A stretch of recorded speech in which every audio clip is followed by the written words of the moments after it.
Welcome to What's the World Coming to?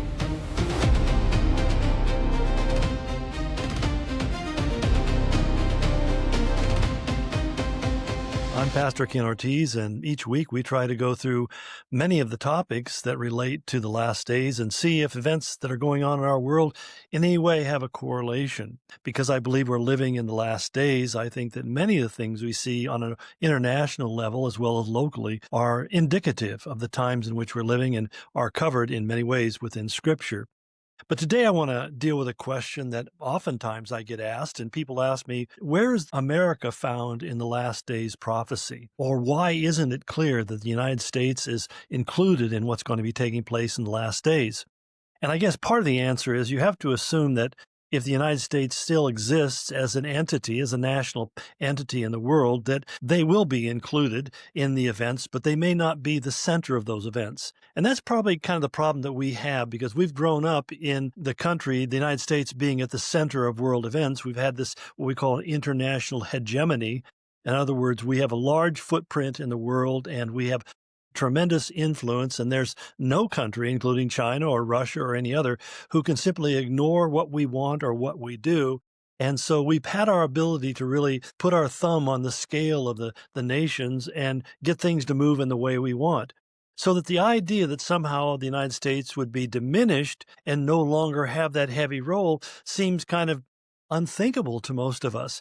It's called, the term for it is called ethnocentrism. In other words, you believe that the ethnos, the culture that you grew up in, is the center of all the rest of the world.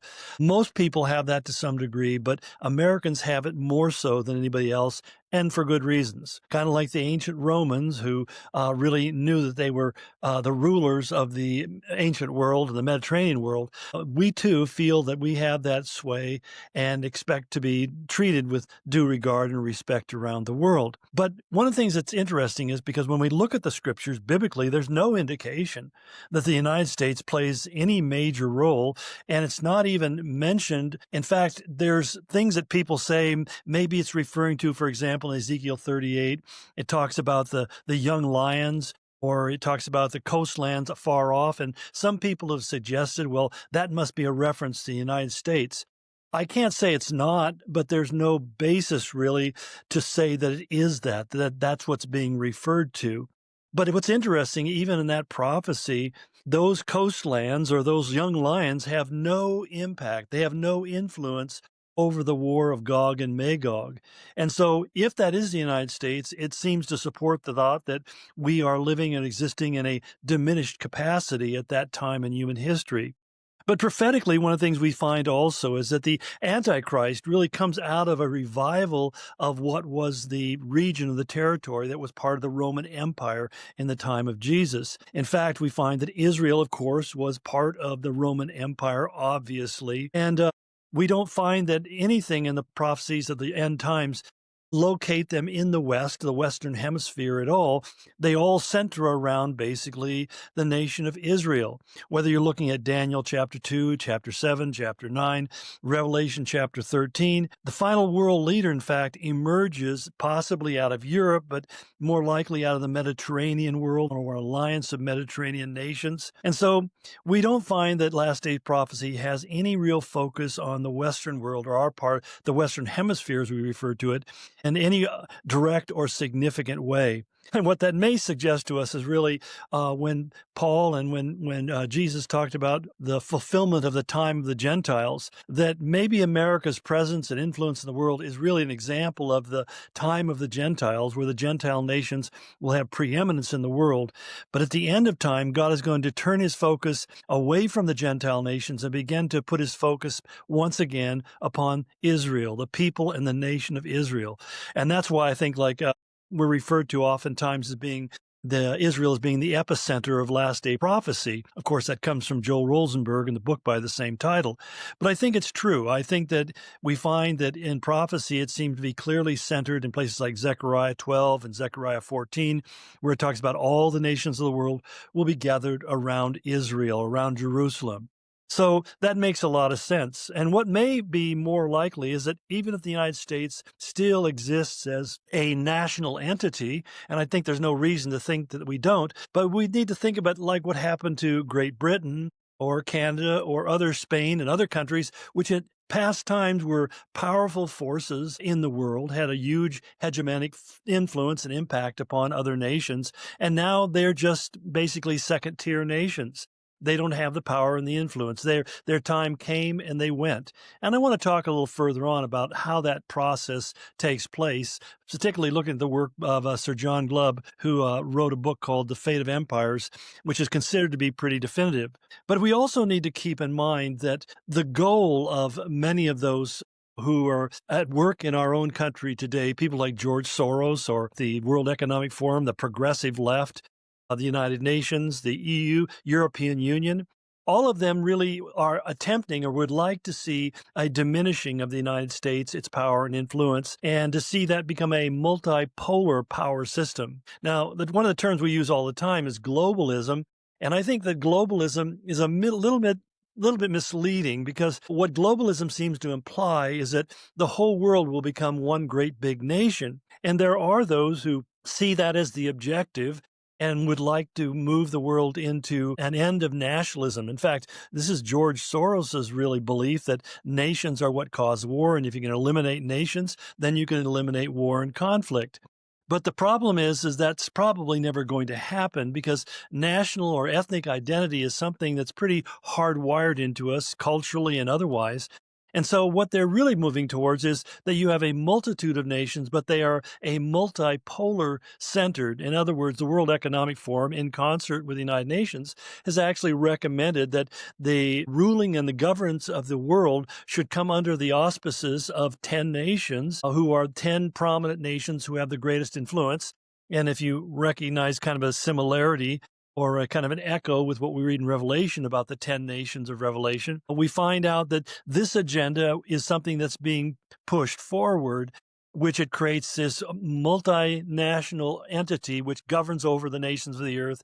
And it's out of that confederacy that we'll see the Antichrist rise to power. Now, one of the things, though, as I said, we look at it in prophecy, and we find that, for example, in Ezekiel 38 and 39, there's no Western superpower that comes to Israel's defense in the battle of Gog and Magog. In Revelation 16, in the battle of Armageddon, again, it's a battle between China or the kings of the Orient. We assume that will still be China. It may not be. It could be another Asian power, and also the kingdom of the beast. But we don't find the United States or any other power source involved in that. Even, as I said, Zechariah chapter 14 and 12 both say, I will gather all the nations to fight against Jerusalem. So here we find that the United States is not an exception. And I think that what should really catch our attention when I say that is that I think that one of the things that has enabled the United States to be blessed in the way that it has is not, as we would like to think, we're just better than everybody else. Every great nation has always felt that and believed that they were smarter, more talented, more powerful, and more deserving of the control of the events of the planet. But what's really made a difference, I believe, are two really particularly important things. That number one, as it was with Great Britain, and they gave up this distinction, the United States became the major sender of missionaries in the evangelistic gospel around the world. You know, I grew up in the 1950s with Billy Graham traveling around the world and preaching to over 1 billion people. He preached to more people than anyone has in the history of the world. And so the whole idea that America is this place that sends the gospel into the world. Of course, not all Americans were Christian believers. Not all of them even believed the gospel, but yet we became really the fount from which all of that glory went out into the world.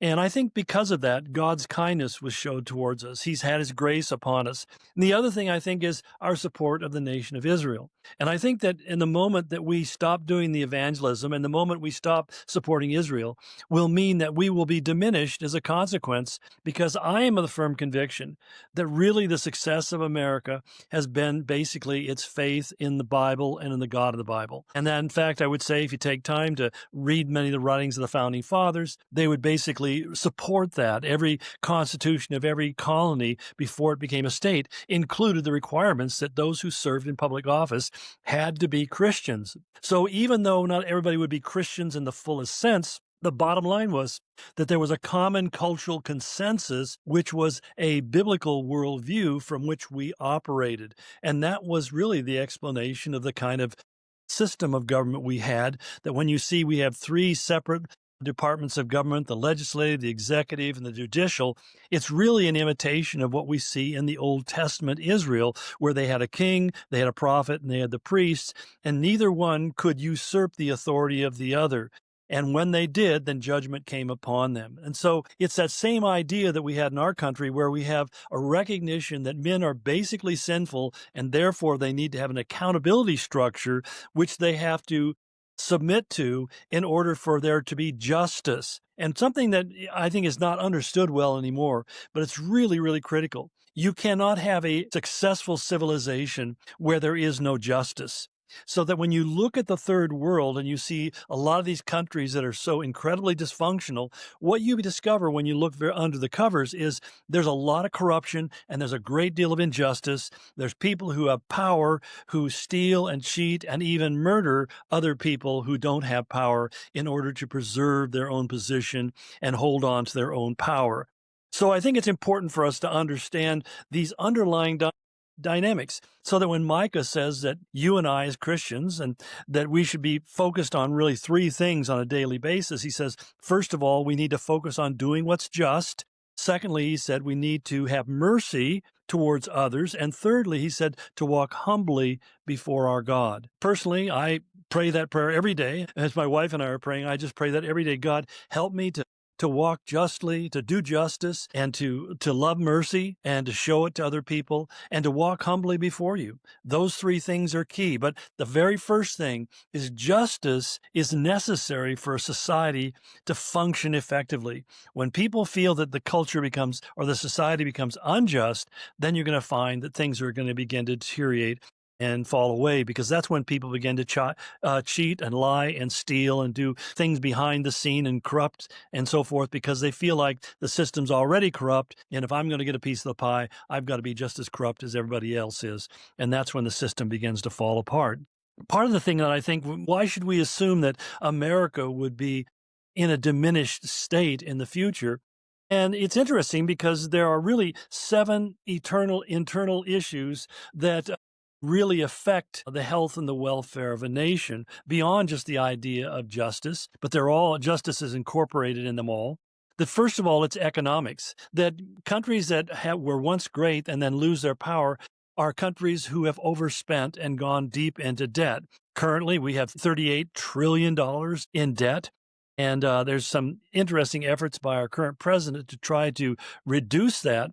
But what we find is that governments, as they increase in their subsidizing of the lifestyle of other people, at the same time their population begins to decline, in other words, their tax base becomes less and their ability to produce goods goes down, they basically go into debt and get in a place where they cannot restore their economy. I mean, we have a situation right now in America where 40% of people who live in America don't pay any taxes at all. 40%. Now, what's also interesting is that 1% we hear so much about, the rich 1%, they pay 40% of the taxes. And so you have 40% of the people who are paying no taxes, and you have 1% of people who are paying 40% of the taxes. And there comes a point that 1% who can afford to live anywhere or go anywhere they want just simply pack up and go away, which we've seen happen in California. We've seen it happening in New York. And in many other countries, like in England, when they did the same thing, we found that a lot of people moved out of England and went to other places where the taxes were lower, because they could have the same lifestyle without having the government take everything they earned. The second thing that happens is you begin to have these internal civil divisions. In other words, there's no longer a common sense of what's right and wrong or good or evil. And that's where we find, even with the growth of socialism as an political idea, as a governmental system is gaining popularity. It's interesting. It's gaining popularity amongst those who are young and inexperienced and who have been taught that by the institutions of education. And it's also something that's being promoted by people who see it as a way of ensuring that they can increase their own power hold. So you have a guy like Bernie Sanders, who's a communist, who's a socialist, and who owns 5 homes. I mean, it's a stark contradiction. And that's the same way with AOC and Jasmine Crockett. And you just go down the list. They themselves, Nancy Pelosi, is worth hundreds of millions of dollars. And these people saying how we need to take care of the ordinary people, and yet they are set up in a financial way where they're not touched. It's not going to cost their money. They're going to spend your money to subsidize the lifestyle of other people, which, again, as Winston Churchill once said, that all that socialism does is make everybody equally poor. And so, as a consequence, it brings these divisions within the culture between the haves and the have not. And along with that comes the basic moral breakdown. When you have a culture where abortion is as rampant as it is today, when you have things presenting all sorts of sexual immorality like the LGBTQ, endless acronyms of behavior, basically, when you have increasing substance abuse. Well, it's very interesting you've been talking about substance abuse because today, a significant percentage of people, something like 13% or 15% of the population, smoke pot because it's illegal in all these places. And yet, what many people don't realize is when I was a teenager and we smoked pot, it had about 1.5% THC in it, the intoxicating part of the plant. Today, it's up to 40%. And it's having serious neurological impacts as well as health impacts upon people. And it should really be outlawed because it's more dangerous than even alcohol is. So most people don't realize it. They don't deal with the fact. But the problem is a whole industry grows up around selling this product and deceiving the public because that's a way they make themselves personally rich. And like so many things, it's like the high tech, the big tech people like Gates and others who produce these high tech products. They themselves won't let their own children play with iPhones or tablets or anything like that because they recognize that it doesn't help them to develop intellectually. In fact, it tends to stifle it. But also what happens is you find that over time there comes a loss of global influence. Now, it's an interesting time we're in because when the Biden administration was in full play, the United States really was seriously not taken seriously around the world. Despite all the things that they try to say, Joe Biden did not have gravitas, as Barack Obama said. He never had gravitas. And I don't say that pejoratively. I mean, it's just a fact that he was never a guy who was taken very seriously by anybody. It was pretty well known that he was just a kind of a political hack, part of the political machine that would do and say whatever he needed to do to ensure that he stayed in office. He himself could never really amass a lot of money, although many of his peers did by doing nefarious things. But his problem was he wasn't smart enough to figure out how the system worked. Well, besides all of that, what we find is that especially after the disastrous Afghanistan withdrawal, the United States lost any kind of respect. And of course, that gave the opening gambit for Russia to invade Ukraine and many of the other problems that we began to find developing around the world. But you see, there's one other thing that's going to happen that I think is going to have a really huge impact in diminishing the United States' position in the world, and that's called the rapture of the church.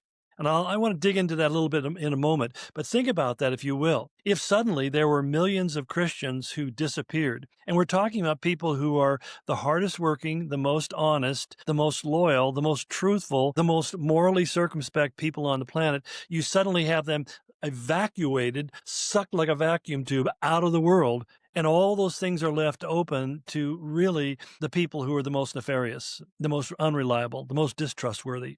And that, in fact, when it talks about in 2 Timothy chapter 3 about the characteristic of people in the end times, I really think that's an indication of what happens after the rapture takes place. Society really goes into a moral free fall. And that's where I think you find that geopolitically, basically, every great nation in the history of the world has come to a point where its power has been eclipsed. It's basically overtaken by somebody else. Someone once just put it this way. They said, we are the prisoners of history. And there's something about that, not that we don't have any choices, but as you'll see in a moment, every great civilization, every great nation, every great empire has followed the same arc from a time of beginning and strength and moralism to a depth of depravity and decadence and immorality. It's just that trajectory that comes with success. And part of the reality is that most of us can't handle success very well. The more successful we get, the more vain we get. And somehow we begin to think, well, it must be, my great ability or talent or skill or wisdom or just my charming personality that helps me to become successful in what I do. Well, regardless of whichever way you think about it, the reality is that what happens is there comes a shift in the multipolar orientation of the world under the influence of the Antichrist. And we only have the smallest amount of details. And I say all of this because I think it's important. It's important for us to recognize that we are loyal patriots to our nation. And I think that's a biblical correct response. We should be loyal to our nation. We should believe in our nation and what it stands for. But there comes a point with every nation where that suddenly is no longer operational. And I think particularly when we talk about the rapture of the church being taken out of the way, I could see the country being diminished very, very quickly. And again, if I repeat myself, as I often do, I think it's really important for you to understand that the agenda of the other nations of the world, particularly those multinational organizations, whether it's the corporate world or it's these NGOs or political organizations, even other countries like Canada and North Korea and China and so forth, they all want to see the United States diminished. And that was happening at a rapid pace under the former administration. There has been a significant reversal in that trend, but I think we need to be careful that we don't assume that what changes are being made is going to be permanent.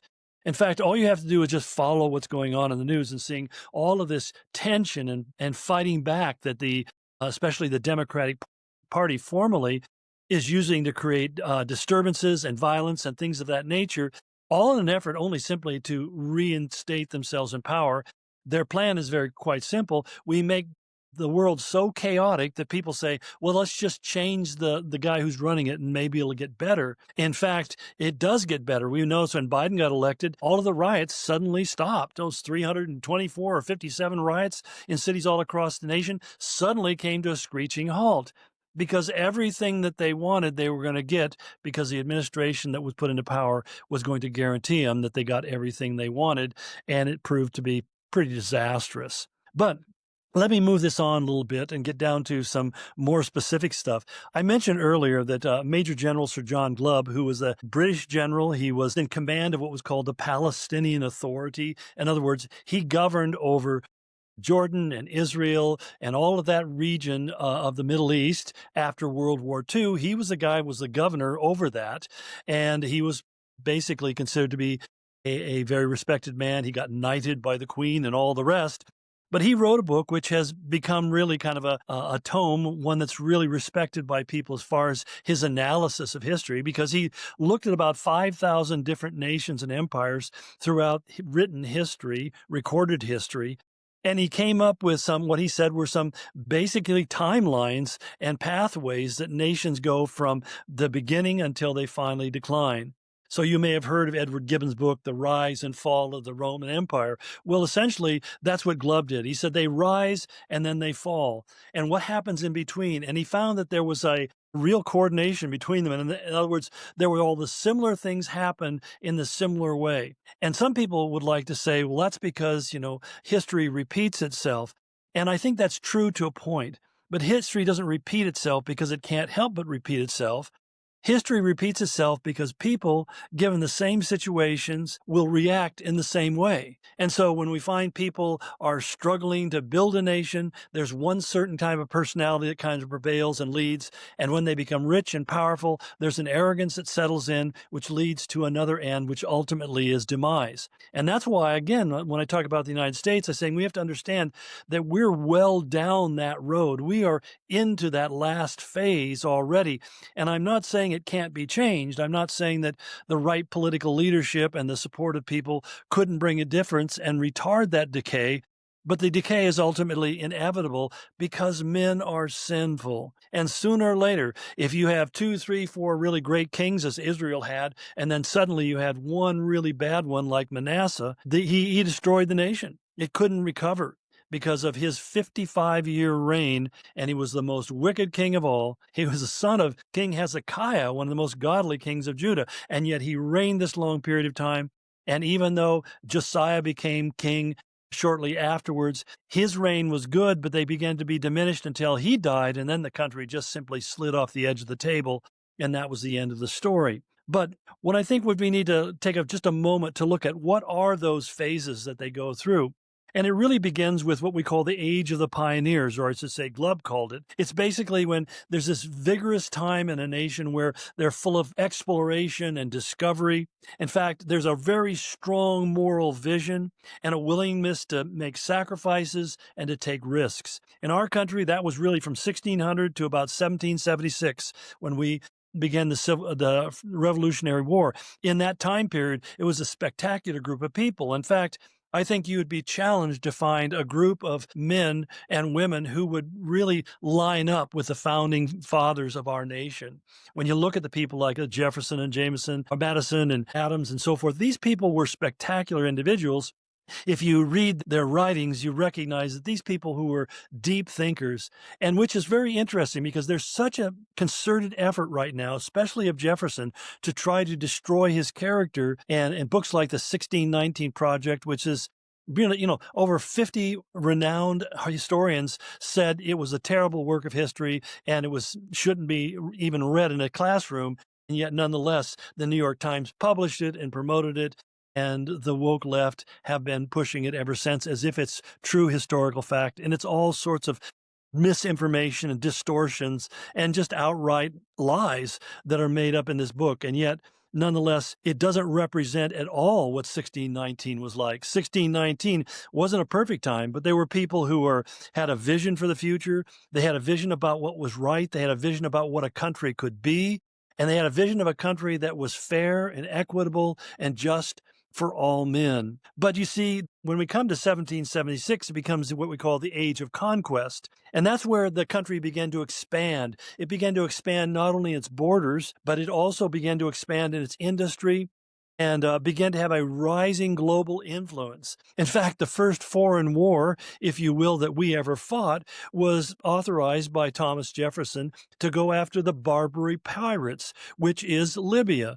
And they were attacking American shipping. They were taking people captive, enslaving many of the sailors that were captured from American ships. Keep in mind, at that time, slavery, especially African slavery, from beginning to end was primarily run by the Arabs and the Libyans and people in that part of the country, something they don't like to really talk about today, but they still don't condemn slavery. They still consider it to be something that's acceptable. But the bottom line is the country began to grow and become more influential. And then followed by about 19th century, about 1898 and going forward, we entered into what was called the Age of Commerce. Suddenly, we had a railroad system that ran from coast to coast, and the invention and innovation was happening all over the world. And it happened in a special way in America because people had the freedom to think outside of the box. And that's why a lot of inventors would come from Europe to America, because they knew that they could work on their ideas without having to constantly deal with naysayers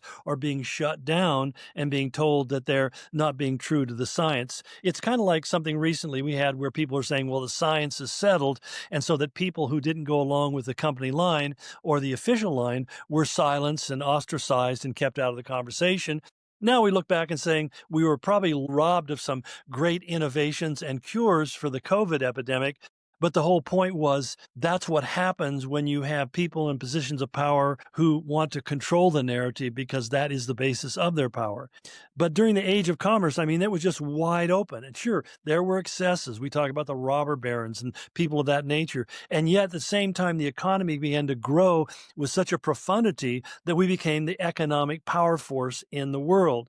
And that led up until 1945 into what we call the Age of Affluence, really following World War II. Keep in mind, World War II was so huge in the American experiment because all of Europe was decimated. Basically, the industrial base of the world, particularly coming from Britain and Germany, were completely wiped out, and the United States was the only country who was still functioning effectively on an industrial basis. And so we became the merchant of the world, and we also became the one who had the reserve currency, because our currency was the only one that was stable and not subject to rampant inflation and hyperinflation. And so as a result, what came to America came a time of comfort, of prosperity, where there was technological advances, everything from radios to television to computers to where we are now with the cell phones.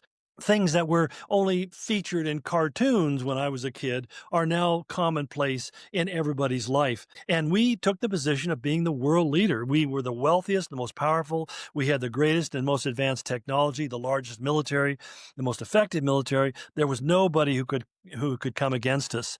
And what that led to, and this is very interesting, it led to what's called the age of intellect. You see, with all of this, I know with my parents, the whole thing was we want our kids to go to college because they go to college, they will become successful. And prior to 1945, that was always true. There was a very small percentage of Americans who could go to college and then therefore be able to find positions that paid well and progress forward in society way above their parents. And so as a result, the dream of every parent was to have a college educated child because so few had the opportunity. And we're talking about 5% of the population. And so this led to the idea of opening up education, the Veterans Bill of Rights, which allowed veterans to come back and go to school and get an education. But what happened was the system soon became an industry all unto itself. That basically the government funding was a way of funneling huge amounts of money into the educational institutions. And they just simply were able to charge students whatever tuition the government was willing to pay on their behalf. And so as a result, not only did people flood into the schools, but suddenly we went from 5% that are getting college educations to 25% of the population. And you already began to see that there's a point where you have more people educated beyond what we can take advantage of. And as a result, we find that they also began to change the curriculum where it became more about indoctrinating than it did about educating. And now we've reached kind of the critical extreme in that regard, because we find now that only about 1 in 5 students, a freshman in college, can even do middle school mathematics. Many of them are illiterate and have never read a book. Literally, I mean, never have read a book. They've only read their iPhones and their Twitter accounts. And so they rely upon ChatGPT or one of these other AI sources to do their homework for them, which is not always reliable. The whole thing is really kind of crazy. But what's happened is it's reached this point and it really hit a peak in 2020. And in 2020, I think America began to go into what we call the age of decadence. And the age of decadence is really the beginning of the decline of a nation. Again, I said we have massive debt, massive indebtedness, where we spend money like there's no end to it and there's no tomorrow because we simply can just print more money. And as long as other nations will accept our currency because their currency is weak, then we can continue the shell game. But eventually that comes to an end. I mean, it's come to an end over and over again. We're not the first great nation to do something like this. It's been something that's been done by the Romans, by the Persians, by the Greeks. You just go through the list. They all did it until they inflated their currency to such a point where people began to say, we don't want your money, and they began to look for other options. And again, you find that you have huge subsidies where, again, as I said, 40% of Americans don't pay any taxes at all. So that the mass of people who consume the goods and services are people who aren't even part of the system. And as, of course, we found after the COVID epidemic, when 90% of federal workers were still working from home, wink, wink, after the COVID epidemic had been declared over. And we had all these office spaces in Washington, D.C. that were simply empty. And the only people that showed up for work were the security guards who were there to keep people from going in and stealing stuff. So, it's kind of a crazy thing. We see that we're in this. And what happens is that the very framework of your culture begins to crumble in the same way a nation crumbles. You find that your politics become fractured because everybody's thinking about how can they advantage themselves? How can they get as much from the public dole for themselves as they possibly can, which somewhat concerns me that now our government is really kind of advertising that they're going to send large checks to people in payment for the fact that the government is bringing in all this tariff money.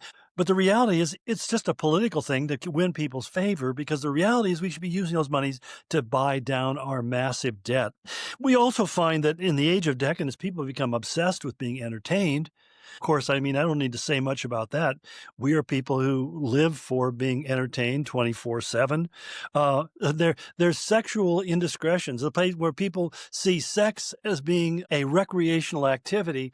And instead of love, we live in the world of romance, and we don't know the difference between those two. We are a romanticized culture, which means that we're addicted to the feelings of being in love, but we aren't really into the actions of being loving. So we want to feel like we're loved, but we don't want to have to do things that really express love because those things oftentimes don't feel that good. Remember what Jesus said, that no greater love has a man than to lay down his life for his friends. If that's the greatest love, laying down your life for somebody else doesn't necessarily feel good, as is illustrated by Jesus' crucifixion. But we bought into this idea that if it's love, it feels good. And so what do people do? Their marriages fall apart, which is one of the reasons, one of the other things that causes a decay of a culture. And that leads to also a decline in religion. That it's interesting because we find the lowest percentage of people, less than 50% of Americans now, consider religion to be an important part of their life. So we're losing that moral anchor and people are adrift.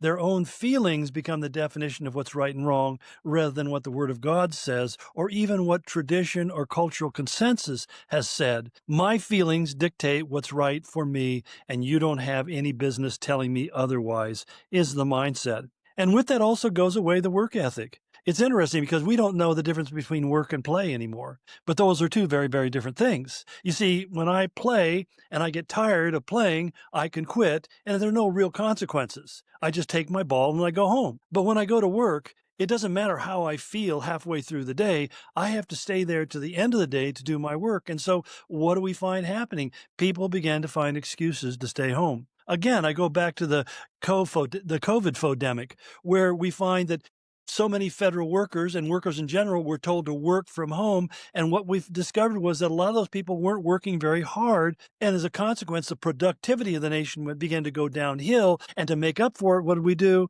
We just simply printed more money and we just gave $1.9 trillion to keep people at home so they wouldn't do anything. You just can't do this. It's kind of like you almost feel like you're taking crazy pills when you look at what's going on because you think, how do people think that this can ever work out in any positive way? And the point is that if you look historically, this leads to the decline and the destruction of a nation. It doesn't matter who you are. And the result is we began to look other places for answer. And that's really where immigration historically has become a challenge. Not just in this modern time. This has been historically. People start coming from other areas to improve their situation because they see the wealth, they see the luxury, and they see how easy it is to take advantage of people who have not lost the real value of hard work and self-discipline. And suddenly they become displaced. But those people who come from other cultures, again, don't share the same value systems. They don't necessarily believe in telling the truth. In fact, I remember when the first Russians began to immigrate to the United States back in the 90s. And we find here in Spokane, Washington, we have 10% of our population now is people from Ukraine or Russia, and they came in droves. But the first ones were 8 families that President Reagan convinced Gorbachev to release people who were persecuted for their religious faith. And there were 8 Christian families that came from Russia, and they came all the way to Spokane, Washington, because there's one church in town who said, we will sponsor them and help them get started. That followed by chain migration. And since then, we've had tens of thousands of Russians who have come and resettled in our country. And I mean, most of them did well. But in the very beginning, there was some problems because in Russia, in order to survive, you had to lie, cheat, and steal. That was the only way you could survive. And so when they came to America, there was a learning curve for many of those people. They had to realize that lying and cheating and stealing isn't the way to go about it. And I'm even saying that I know businessmen who told me that you got to be careful dealing with some of these Russians or Ukrainians or people from these Soviet republics because they don't understand that there's certain things you can't do. And so it was a learning curve. Now they're great citizens. They know how things work. They're second and third generation. It's not a problem. But you understand that as we even look at our situation over the last few years, where we've had 10 to 20 million people come from third world countries who also have never had the experience of an honest day's work, or if they've done it, they've had to survive by criminal activity, just stealing in order to eat. And you bring that people into your population, and it changes the character of the population. They've never lived in a democracy. Remember, George Bush was going to bring democracy to Iraq and how that worked out? The reality is the Iraqis have never known a democracy. They've never liked democracy. Islam doesn't teach democracy. And so the idea of having a true democracy is just a pipe dream. But that's the failure to understand things that sometimes leads to the worst consequences. And that's when you find that in the end, criminality and corruption and lying and cheating and deceiling becomes so endemic in the culture that even the elites in your culture operate by telling lies. And that's really what we see happening in our country today. You just need to turn on the news and you realize that significant percentage of stuff that's being said by political parties and political individuals are not things that are true. If you know any of the facts, you know that they're lying through their teeth. And yet, like watching Governor Brown explain that the reason Southern California burned down the Palisades and all those expensive neighborhoods, he said it was because of global warming. Well, everybody on the planet knows that wasn't global warming, but nonetheless, that's his line and nobody ever calls him on it. And so when lying works, people continue to lie. And that's why I find that what happens is people begin to lose confidence in the government, the confidence in the system. It leads to civil divisions in the society. And your military becomes weakened, not because it's not strong, but because it has no resolve. And again, people are verklempt because President Trump is blowing up drug boats out in the Caribbean. But the whole point is he's not afraid to take the action that needs to be taken. The prior administration continued to say, isn't it terrible, and wring their hands, but they didn't have the will to implement any kind of military action. In the same way, the remaking of the military with weight requirements and no gender dysphoria and all that kind of stuff, it's hopeful and it can make a big difference, but it has to go more than 1 4-year cycle. It has to become something that is inbred into the culture over several generations before there's any chance of reversing the trend. Because as I said again, when you look at the history of the kings of Israel and Judah, you'll see that it would be a godly king who would take them in a good direction, but as soon as he died, and his son took his place, his son did not have the same commitments, the same value, or as it says of Rehoboam, Solomon's son, that he did not prepare his heart to seek the Lord, and he ended up becoming a wicked king and ruining the kingdom, essentially. So that kind of is what happens in politics.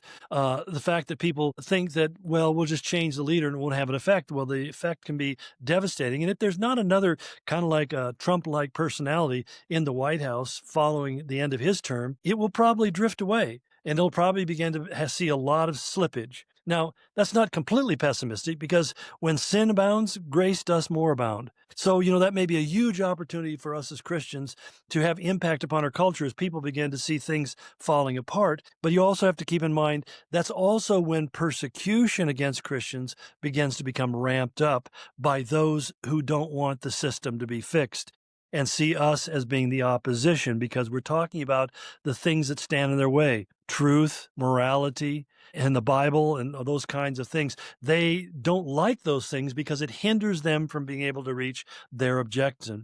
And so basically, a country can become so weak, it doesn't fall because it's invaded from without. It just becomes so weakened from the inside out that when an enemy does come, all they have to do is push and the wall falls over and they can take care of it. They can take over. So, again, the Bible gives us a very clear perspective on why these things happen. I mean, there's really a clear outline that's given in Scripture. And the first and foremost one is that when a country begins to be to morally, spiritually be in rebellion against God, because it says in Proverbs 14:34, it says that righteousness exalts a nation, but sin is a reproach to any people.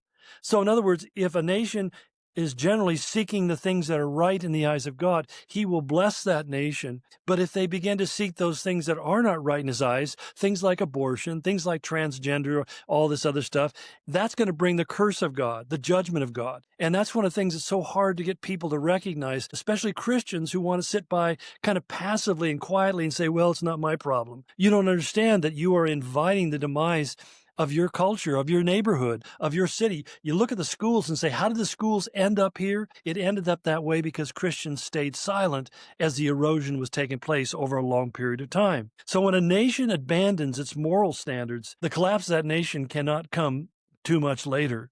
That secondly, that what we find then with no morality, then injustice and corruption begins to excel and to express itself, where Isaiah said in Isaiah 1:23, your rulers are rebels, companions of thieves. And so we find that the rulers become corrupt as we have today. I mean, this is one of the things that Dr. John Glubb said. He said, when politicians go into office poor and they come out rich, then he says, your culture is in decline. You're in the age of decadence. And you think about somebody like Nancy Pelosi went into into the 40 years ago, went into the Congress, and she had a couple $1 million in personal assets, and now she has 200, 300, $400 million in assets. And her husband, who is an engineer and not a stock trader, is the most successful stock trader in the history of the stock exchange. He has never lost a penny in the stock exchange. And you wonder, is he just lucky, or does it come from the fact that insider trading is not illegal for those who serve in the Congress? That's the whole story. That's what those people do in Congress. They become rich because they can get involved in insider trading. When the Congress is looking at a bill that's going to really cause a industry or a business to flourish, they can go and buy up a bunch of stock when it's still cheap. And as soon as they pass the bill, the stock rises in price because it's got all that government support and money behind it. And as a result, they become very wealthy very quickly. The third thing is what happens is they begin to find division and eternal violence begins to rip a country apart. A house divided amongst itself, Jesus said, cannot stand, cannot survive. And that's what we begin to see happening is there's a polarization and it's just a vitriol. I mean, the murder of Charlie Kirk and even the murder of the United Healthcare CEO and things of that nature, those and the attempts to murder President Trump, all of those things are emblematic of a culture that has come to the point where not only are they divided and vitriolic and cannot talk to each other, but they feel it's justified to kill one another.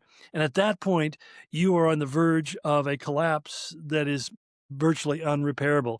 The only thing that keeps it happening is if your military and police forces are unified behind the same leadership and the same principles, they can be a bulwark against that lawlessness. But when many of those people in those positions begin to side with one side against the other and turn a blank eye to that lawlessness, like's happening in Chicago, like's happening in New York, like it's happening in Portland, Oregon, like happened in Seattle, Washington, and even with the federal judges who keep on throwing up roadblocks, exceeding their authority to try to stop the president's mandates, the whole point is that when that begins to happen, you find that first the judicial, then the police, and ultimately it can come a split with the military. And that's when civil wars take place. That's when coups happen. And that ultimately we look at Israel, that they went through all of these steps. Finally, it was just simply idolatry. They just replaced the God of the Bible with a God of their own liking. And so the gods that most people pursue are the gods that bring them wealth, the God that brings them power, the God that brings them pleasure, and any other ideology that gets them those things. Power, pleasure, position, prosperity, those things are the four false gods. That's what Baal represented to Israel. And people really, if becoming rich and powerful and experiencing the ultimate of pleasure becomes your goal, it leads to the ultimate collapse. And yet, finally, I would say that the one thing that really is the final nail in the coffin is that nations at this point become very proud of themselves. I remember one time speaking to a friend of mine, an acquaintance of mine, and he was quite a funny guy, has quite a sense of humor. But I was being very serious with him. And I told him, I said, the one thing I really struggle with is pride. And he looked at me with a kind of puzzled look on his face. And he says, for the life of me, I don't know why. And I started laughing because it's a touche. Because, the whole thing is, why are you struggling with pride? You have nothing to be all that proud about. But that's the whole point. We become proud when we have no reason to become proud. And that's where in Proverbs 16:18, it says, pride goes before destruction. When a country thinks it will always exist, it will always be strong, it will always be wealthy and powerful, they are setting themselves up because they've stopped fighting to keep the things that they've been able to acquire, and they just begin to take a lot of things for granted. For example, like your personal freedom to do and say what you want to do or to say. Now, where are we at in terms of, is there a possible timeline that we can say we need to be looking at this as a way of measuring where we're at in this whole process?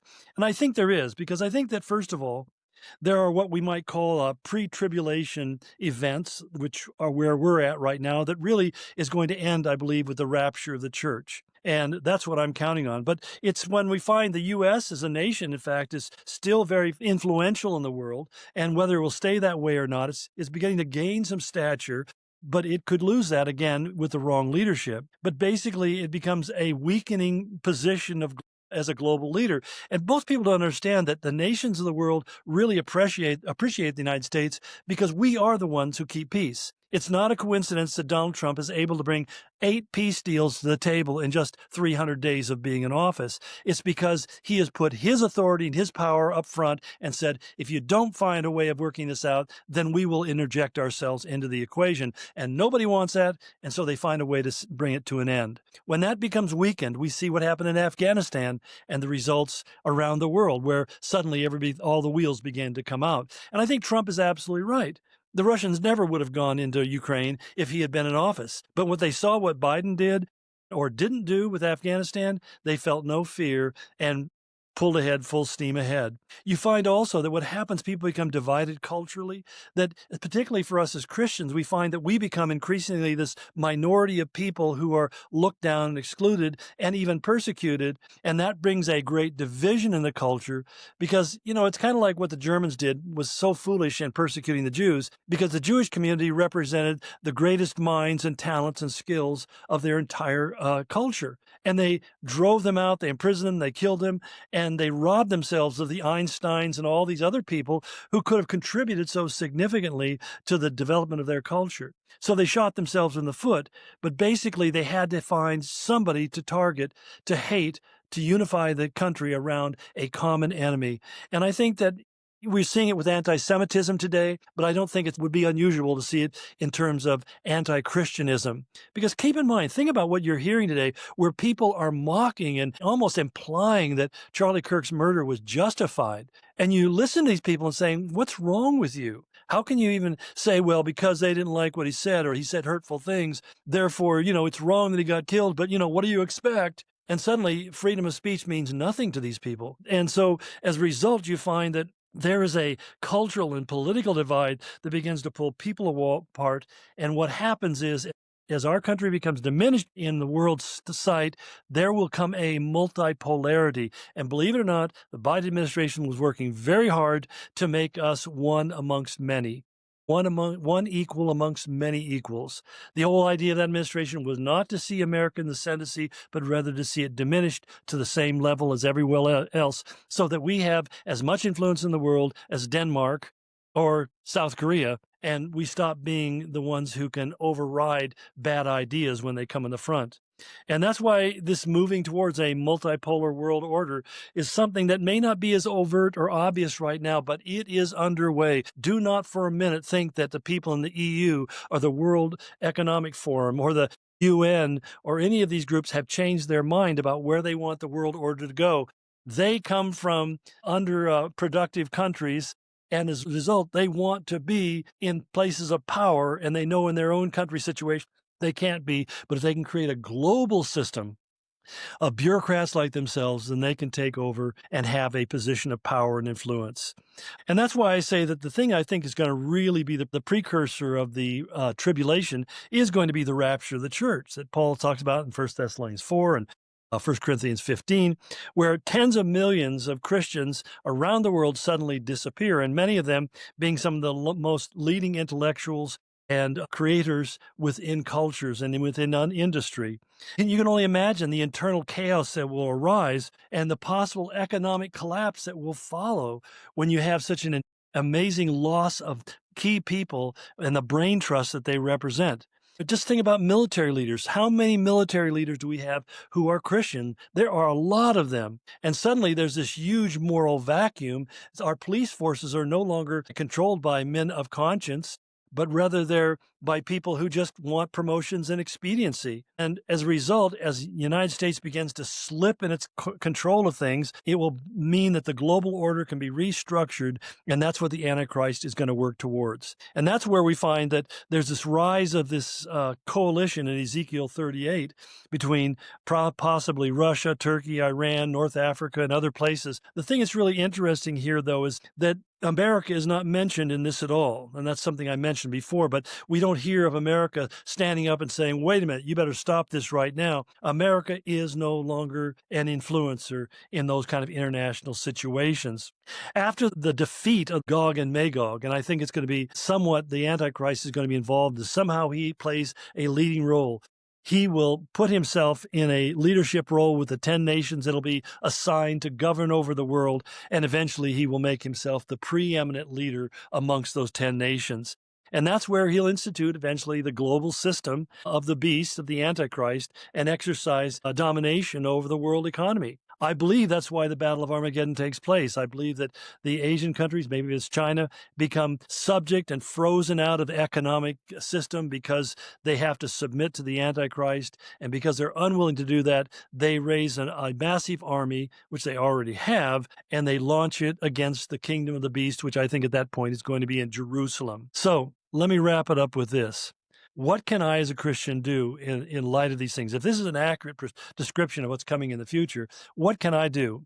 And the first thing I would say to you is don't abandon ship. You see, we can pray, we can participate in the culture, and we can pay to have the gospel sent around the world. I think that for many people, I'm sadly to say in the evangelical community, have taken the position that they're just kind of sit back and take their life easy and wait till Jesus comes back and not worry about what's coming because it's all going to go to hell in a handbasket anyway. And Jesus made a statement to his disciples. He says, occupy till I come. In other words, that phrase literally means that stay engaged in the culture until Christ comes. Don't withdraw. And we have to get over this idea of withdrawing from the culture. We need to go and confront academia. We need to confront the corporate world. We need to get involved in the political world. Because if we don't define the moralities and the policies of a culture, they will be defined by people who don't honor our God or believe that the Bible and its morality has anything to do with modern life. Secondly, stop thinking that the end is always predestined. Well, I know it is. I know it's going to end. I've read the end of the book. I know how the story ends. But no, you know what? We don't know when it's going to come. And that's why Jesus said, no man knows the day or the hour. Because we don't know.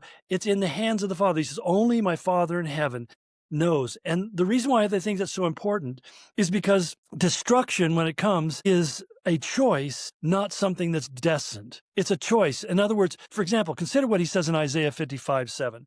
Let the wicked change their ways and banish the very thought of doing wrong.